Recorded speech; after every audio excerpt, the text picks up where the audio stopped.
சிறப்பு திருக்கூட்டத்தை காண முடியாது. அப்படிப்பட்ட அருள் கூட்டிய தாத்தாவுக்கு நன்றி கூறி அந்த குடும்பத்தாருக்கு நன்றி சொல்லணும். நான் எங்கே போனாலும் இதை நான் பயன்படுத்துவேன். அவர் சொல்லக்கூடாதுன்னு சொல்லுவார். நீங்களாம் எங்கேம்மா போனீங்க? தாமரையன்றது ஒருத்தர் செஞ்சார், அவர் கூட்டத்துக்கு நான் போனேன் சொல்லுவாங்க இல்லையா. தெருக்கூட்டம் வேறு, இது திருக்கூட்டம் வேறு இல்லையா. அப்படிப்பட்ட நல்ல சைவ குடும்பமாக அந்த குழந்தைங்க, சின்ன குழந்தைங்கள்லாம் தொண்டு செஞ்சாங்க பாருங்கள். அவங்க திருவடியெல்லாம் குழந்தையாக இருந்தால் கூட நான் வணங்கிக்கிறேன். ஏன் அப்படின்னா அந்த சின்ன வயசில் அவங்களுக்கெல்லாம் கிடச்சிருக்கிற பாக்கியம் நமக்கு கிடைக்கல. 90 வயசு ஆனால் கூட ஆமாம் இவங்க பட்டையும் கொட்டையும் போட்டுக்குன்னு ஒரு புக்கை ஒன்று தூக்கின்னு ஞாயிறானா கிளம்பிடுறாங்க. அப்படிலாம் சொல்கிறவங்க உண்டு. அவங்க அறியாமையில் சொல்கிறாங்க. அதை பெரிதாக எதுவும் எடுத்துக்காதீங்க. இதிலேயே வாங்கி இதிலேயே விட்டுட்டு எப்பவும் போல என் கடன் பணி செய்து கிடப்பதேன்னு இல்லறத்தாருக்கும் நன்றி சொல்லுங்கள்.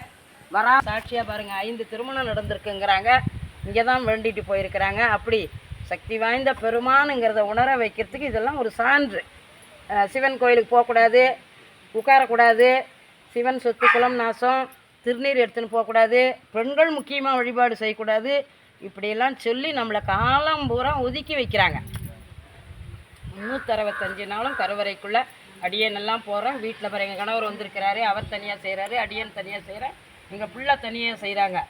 ஏன் ஒரு குடும்பம் தானே அப்படின்னா தனியாக தான் வந்தோம், தனியாக தான் போகிறோம். ஒரே குடும்பமாக இருந்தாலும் வாயும் வயிறும் வேறு இல்லையா. தாயாக இருந்தாலும் தந்தையாக இருந்தாலும் பிள்ளை